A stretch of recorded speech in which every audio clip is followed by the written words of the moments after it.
Hey everyone, let's break down some major offseason developments with the LA Chargers. And I've got to tell you, this is pretty significant news. The Chargers are looking at making some big moves, particularly when it comes to Joey Bosa's situation. Let me explain why this is such a big deal. What's up, buddies? Welcome back. If you are new here, make sure you hit the subscribe button.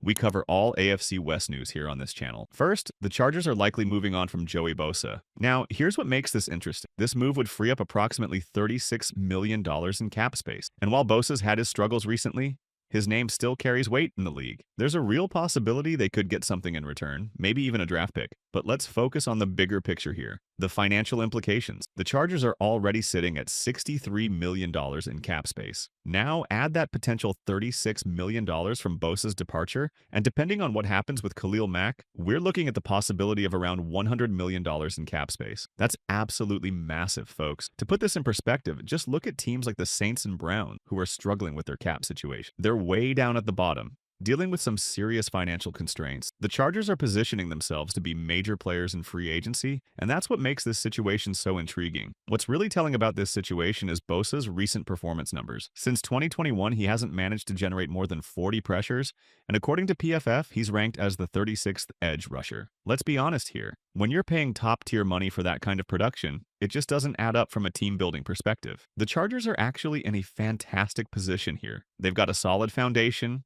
they're well-structured organizationally, and now they're looking at having significant financial flexibility for both free agency and the draft. This is where things get really interesting. Let's dive into the free agent market, starting with wide receiver. T. Higgins is the headline name here, 26 years old, looking at potentially a 4-year, $112 million contract, averaging about $28 million per year. Now, even with that potential $100 million in cap space, you've got to be smart about how you allocate it. But there are other intriguing options. Chris Godwin is out there, and at around $20 million on average, that's a much more manageable number. Amari Cooper's available too, though he's a bit older. You've got veterans like Stephon Diggs in the mix. DeAndre Hopkins could be an option. But here's a really interesting option. Bringing back Keenan Allen on a 2-year deal. That makes a lot of sense. He's familiar with the system, he's been productive, and he'd love to stay on the West Coast. Now, let's shift our focus to the guard position because this is where things get fascinating. Look at someone like Kevin Zeitler. Here's a 35-year-old veteran currently with the Lions who could be available on a 1-year deal. And this is where the Chargers have something really unique going for them now.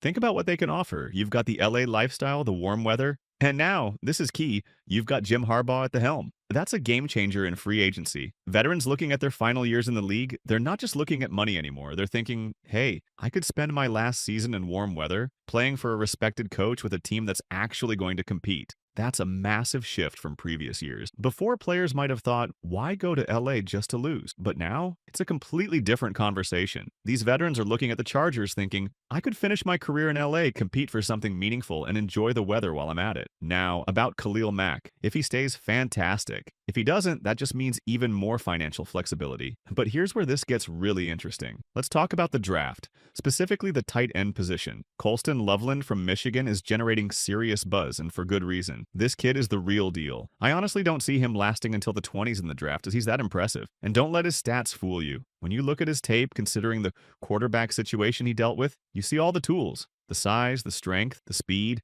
the blocking ability, and his route running skills. He's arguably the best tight end in this draft class. This is crucial because in today's NFL, having a dual-threat tight end is a game changer. Look at the Chargers' current situation. When they put a tight end on the field, defenses aren't worried about the passing threat. They see a blocking tight end and adjust accordingly. But when you have someone like Loveland, who can both block and be a legitimate receiving threat, it completely changes how defenses have to play you. We're talking about a true mismatch weapon here. Here's something interesting. PFF's analysis aligns with what we're seeing as the Chargers' key needs: wide receiver, tight end, running back, and edge rusher. And speaking of running backs, let's look at some intriguing free agent options. Aaron Jones jumps out immediately. Just think about what he could bring to this offense. We're talking about a potential 2-year, $14 million contract. That's incredible value for a player of his caliber. Or look at Najee Harris, who's only 26 to 27 years old. Adding that kind of explosiveness to the backfield could be game-changing. And hey, you could still draft a running back to build depth if needed. J.K. Dobbins showed some real promise when the Chargers picked him up. He was definitely worth the money. But here's the thing, he just can't stay healthy. Sure, they could bring him back on a quick 1 or 2 year deal, but you can't expect him to play every game. That's why it makes sense for the team to look at either drafting a running back, and this year's draft has plenty of good ones, or picking someone up like Aaron Jones or Najee Harris in free agency. This would give Harbaugh what he wants, an offense that can both run and pass the ball well next season. Now, here's something that not enough people are talking about. The Chargers run defense. They were middle of the pack this past season, giving up about 120 yards per game on the ground. That's really telling because when you look at successful teams in this league, one thing they consistently do well is stop the run. Being average in run defense tells us there's significant room for improvement when you think about building a complete team that can compete deep into January. And here's the exciting part.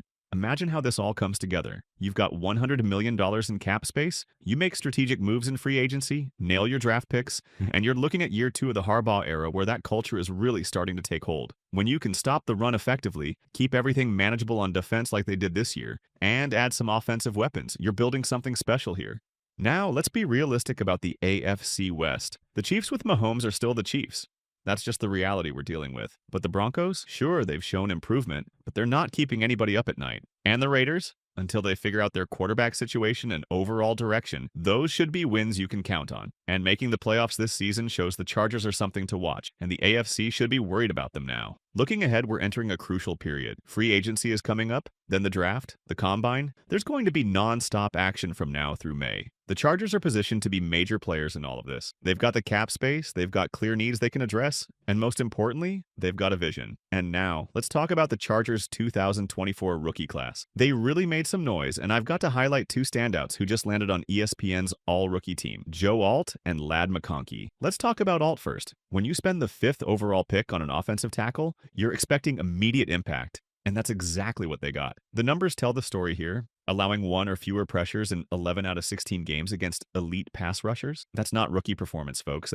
That's veteran-level production right out of the gate. But the guy who really turned heads was Ladd McConkey. Coming out of Georgia as a second-round pick, nobody expected this level of immediate impact. We're talking about 82 catches, 1,149 yards, and 7 touchdowns. Those aren't just good rookie numbers. Those are flat-out good numbers for any receiver in this league. He didn't just break franchise rookie records, he shattered them. And let's not overlook what they got from their rookie cornerbacks, Cam Hart and Tarheeb Still, who stepped up and contributed significantly to that defense. When you can get this kind of production from your rookie class, it really sets you up for long-term success. So this is shaping up to be a transformative offseason for the Chargers. They're not just making moves to make moves, they're building something sustainable here. With smart cap management and strategic additions through both free agency and the draft, this team could really make some noise in the AFC. That's what makes this such a fascinating situation to watch unfold. We're looking at a team that's got all the pieces in place to make significant improvements, and they've got the financial flexibility to make it happen. So what do you think about these potential moves for the Chargers? Should they prioritize bringing back Keenan Allen or go after someone like T. Higgins? And what about the run game? Would you rather see them draft a young running back or sign a veteran like Aaron Jones? Drop your thoughts in the comments below. And if you're enjoying this kind of NFL analysis, make sure to hit that subscribe button and turn on notifications. We've got plenty more AFC West coverage coming your way, especially with free agency and the draft right around the corner. Let me know what other teams or players you'd like me to break down next. Thanks for watching, and I'll catch you in the next one.